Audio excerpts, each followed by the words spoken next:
안녕하세요. 반갑습니다. 스마트한 사장은 상속을 준비한다의 김연주 세무사입니다. 자, 이번 시간에는요, 가지급금 방치하면 대표자 주머니가 거들난다는 이런 제목으로 한번 시작해 보겠습니다. 이 제목 정말 만만치가 않죠? 자, 보시면요, 이 가지급금, 정말 아무런 대책도 없이 인출해가는 이 법인 가지급금인데요. 이 가지급금이란 무엇일까요? 가지급금이란 이 법인의 실질적인 현금 유출은 있었지만 이 거래가 종결되지 않아서 개정 과목을 아직 확정하지 못하거나 세법상 이 정규 증빙을 수취하지 못한 그러한 일시적인 채권 상태로 나타나는 개정 과목을 가지급금이라고 합니다. 자, 가지급금이 발생되는 원인을 한번 살펴보도록 하겠습니다. 이 가지급금이 발생되는 원인은요, 대부분 이렇게 회사의 성장만을 생각했던 이런 대표자분들이 본인의 재산이나 이런 자금을 관리하지 못해서요, 정말 급전이 필요한 경우에는 회사의 자금을 아무런 대책도 없이 인출해 갔다는 것입니다. 그리고 또 두 번째는요, 이 가족형 기업 그리고 1인 주주 법인의 경우는요, 이 사업체 형식이 법인이지만 대표자분들께서 이 개인 사업자처럼 여겨지는 거가 참 많기 때문에 그냥 이게 필요하면 돈을 가져다 쓴다, 이런 생각을 참 많이들 하셨습니다. 또 세 번째로는 이 사업 목적 사용했지만 가장 중요한 것은 이 특성상 증빙을 받지 못한 비용, 현금 리베이트라든지 다양한 어떤 이유로 해서 비용은 지출되었지만 차일, 피일 계속 미루다가 제대로 처리해 나가지 못한 이런 비용이 굉장히 많이 쌓여갔다는 것입니다. 그리고 또 마지막으로 한 가지는요, 실제로 이 대표이사나 이 주주 이런 분들께서 법인의 자금을 실제 대여한 경우에 이렇게 가지급금이 발생된 원인입니다. 자, 이 가지급금 왜 발생됐는지 한번 보셨는데요. 이번에는 이 가지급금이 법인 운영을 하는 데 있어서 얼만큼 위험성을 가져다 주는지에 대해서 한번 보도록 하겠습니다. 첫 번째는 대표자 가지급금의 인정이자 계산입니다. 이 법인은요, 대표에게 돈을 빌려준 경우에는 해당 기간에 대한 이자를 당연히 이자를 수취해야 합니다. 만약에 이 대여금에 대해서 명징한 계약서가 부재를 했다, 이렇게 된다면 세법에서는 반드시 이 이자에 대해서 4.6%의 이자를 징수하도록 규정을 두고 있습니다.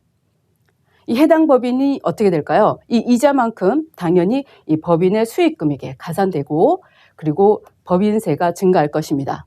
그리고 돈을 빌려간 기속자에게는 당연히 상여처분으로 수익금액이, 소득금액이 올라가겠죠. 대표자의 이 소득세가 높아지면 물론이고요, 소득 상승에 따른 4대 보험과 보험인 국민연금과 건강보험료도 함께 부과되는 그런 상당한 불이익이 존재합니다. 자, 두 번째는요, 이 차입금 지급 이자에 대한 불산입인데요. 차입금이 과다한 법인의 경우에 업무와 관련 없는 이 가지급금의 비율만큼 차입금의 이자 비용을 인정받지 못합니다. 그렇게 되면 이 법인 입장에서는 이 불산입된 이자에 대해서 법인세율이 적용되면서 그만큼의 법인세가 증가하는 그런 효과를 나타낼 것입니다. 이 대표자는요, 이 가지급금에 대한 이자를 회사에 실제 입금시키지 못한다면 계속적인 이자가 누적된다는 것이죠. 그래서 결국 이 상여 처분을 받게 되고요, 돈을 빌려간 이 대표이사에게 소득세가 결국 부과되게 됩니다. 그럼 당연히 이 대표자의 이 소득세가 높아지면서 따라오는 그 효과는 4대 보험인 국민연금과 건강보험도 함께 부과되어서 상당한 불이익을 가져가게 되는 것입니다. 자, 세 번째는요, 이 기업을 평가할 때 신용도를 하락시키는 것입니다. 이 가지급금 개정은 기업 신용도를 평가할 때 굉장히 마이너스적인 요인이 있습니다. 그래서 회사의 금리를 인상시키고요, 회사의 운영자금 조달 비용을 증가시킵니다.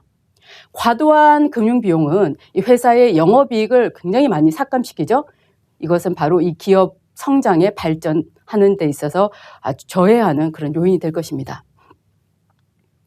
회사가 대표자에게 이 가지급금을 회수하지 못할 것으로 특히 예상되어서 그냥 임의로 그냥 대손 처리를 했다, 이런 경우에는 대표자에게 굉장히 무거운 불이익이 가게 됐는데요. 그것이 바로 이 업무상 배임 내지는 횡령죄로 고발당할 수 있다는 것을 반드시 주의하셔야 됩니다. 자, 그러면 이 가지급금의 해결 방안은 무엇일까요? 그것을 한번 들여다보면 이렇게 눈덩이처럼 계속 커져갑니다. 가지급금은. 그러니까 하루아침에 뚝딱 생겨난 것이 아니고요. 기업이 상당 기간 동안 영업을 하면서 쭉 누적된 결과가 바로 가지급금입니다. 기업 대표들도 처음에는 야, 이 정도 금액이야. 나중에 내가 회사에 채워넣으면 되지. 이렇게 단순하게 생각을 했다가 결국에는 감당하기 어려운 결과를 초래하게 되는 것이죠. 한 번에 생겨난 금액이 아닌 만큼 가지급금을 정리해 나가는데도 당연히 시간이 소요되고 오래 걸리는 것이 정상입니다. 그래서 시간이 걸리더라도 합리적이고 또 이 세무 리스크를 최소화시키는 이 방향으로 분명히 진행해 나가야 되는 것이 가지급금의 해결 방안입니다. 자, 가지급금의 해결 방안 첫 번째인데요. 이 재무제표 분석을 먼저 해보셔야 됩니다. 재무제표 분석을 해서 왜 가지급금이 발생되었는지 그 원인, 그 악성 원인을 반드시 찾아내고요. 이것을 제거하는 것이 가장 중요합니다. 그러니까 습관적으로 돈을 인출해가는 대표자분들은 급여가 작겠죠. 그렇기 때문에 급여를 상승을 시킨다든지 추가적인 상여를 받는다든지 배당을 받아 나간다든지 이런 경로를 통해서 개인이 쓸 수 있는 돈의 융통성의 그 확보를 해 나가야 되는 것입니다.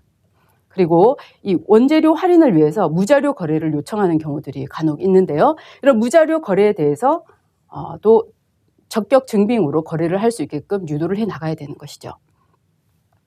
그리고 증빙 확보가 어려운 현금 접대, 리베이트 등이 없는 이런 비용들, 증빙 없이 나가는 이런 비용들에 대해서도 계속 쌓여간다면 회사는 기업 활동하는데 굉장히 많은 지장이 있을 것입니다. 따라서 이 가지급금을 발생시키는 근본적인 원인을 해결해 나가는 것이 가장 중요합니다.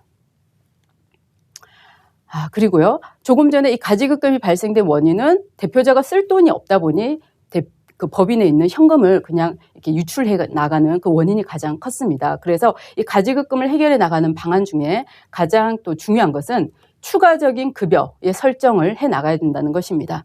그리고 상여, 이런 중간 배당을 통해서 법인 대표의 이 현금 유동성을 확보해 나가는 것이 굉장히 중요한 사안이 됩니다. 대표분들은 이 현금을 이렇게 또 받으려면 급여를 받으려면 4대 보험을 내야 되는 거 아닌가 이렇게 생각하지만 그것은 너무나도 당연한 이치입니다. 하지만 적법하게 쌓여져 가는 대표님들의 이런 현금 유동성을 통해서 회사에 불이익을 주는 그 가지급금은 더 이상 생겨나지 않겠죠. 그래서 가장 중요한 것은요. 이 정관 규정을 정비를 해 나가야 된다는 것입니다. 기존의 급여 외에 합법적으로 추가 지급될 수 있는 이 보수 그리고 이 배당을 확보해 나가야 된다는 이것이 바로 포인트입니다. 그리고 정기적인 배당 외에요. 이 정관 변경을 통해서 중간 배당을 할 수 있는 기업의 구조를 만들어 두셔야 합니다. 물론 이 소득세와 4대 보험은 불가피하지만 중요한 것은 합법적인 방법을 통해서 명쾌한 출처를 만들어낼 수 있는 것 그리고 최대한의 유동성을 확보해 나갈 수 있다는 것입니다. 자, 가지급금 해결 방안 세 번째입니다. 대표자의 주식을 타인에게 양도하거나 주식 발행 법인에게 양도하는 것입니다. 주식을 타인에게 양도하는 경우에는요. 양도소득세가 발생될 수 있죠. 그리고 이 특수관계자 간의 거래이기 때문에 법인세법, 소득세법상 부당행위 계산 부인 규정을 적용받을 수가 있습니다. 그리고 이 주식 발행 법인에게 양도하는 것은요. 자기 주식, 자본거래에 해당하기 때문에 이 상법상 자기 주식 취득 요건을 충족하지 못하는 경우에는 양도가 아닌 업무 무관 가지급금으로 볼 수 있다는 것 명심하셔야 합니다.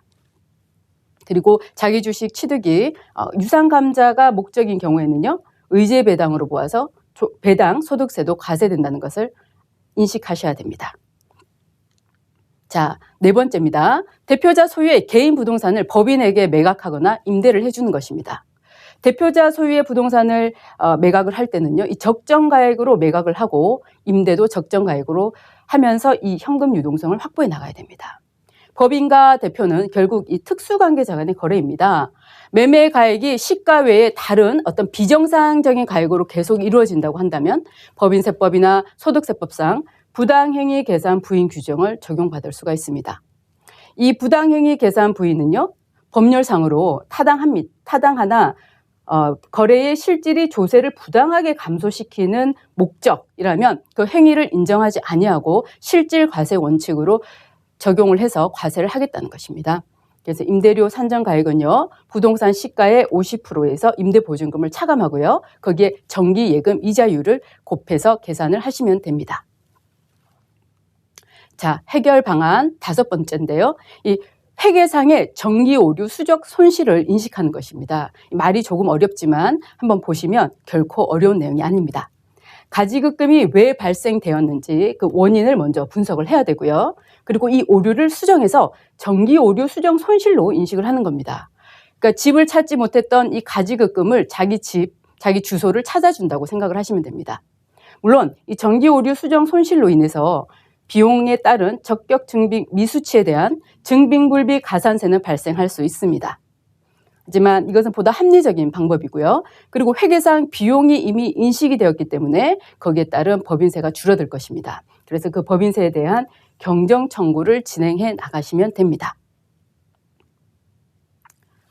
그리고 현실적인 퇴직 시에 이 퇴직금을 활용할 수가 있습니다. 이 대표자가 현실적 퇴직을 하는 경우에는요, 해당 퇴직금은 다른 소득대에 비해서 상대적으로 세금이 낮습니다. 그래서 이 세후 현금 유동성 확보가 굉장히 용이하고요. 이 퇴직금은 결집 효과를 완화를 하기 위해서 분류과세를 하고 있습니다. 다른 소득은 종합과세를 하고 있지만 분류과세를 하고 있기 때문에 상대적인 세율, 담세율이 낮아집니다. 만약에 이 가지급금을 상환할 정도의 퇴직금이 구성되어 있지 못하다고 할 때는요, 이 정관 규정의 정비를 다시 해서 사전에 급여를 인상을 하고요, 퇴직금 한도를 상향 조정해 나가면서 일정 시점을 두고 이 퇴직금을 활용한 가지급금을 해결해 나갈 수가 있습니다. 자, 지금까지 이 가지급금이 무엇이고 가지급금을 방치했었을 때 얼마나 회사에 불이익을 주는지에 대해서도 한번 알아보았습니다. 그리고 가지급금을 해결해 나가는 방법에 대해서도 구체적으로 한번 알아보았습니다. 지금까지 스마트한 사장은 상속을 준비한다. 김현주 세무사였습니다. 감사합니다.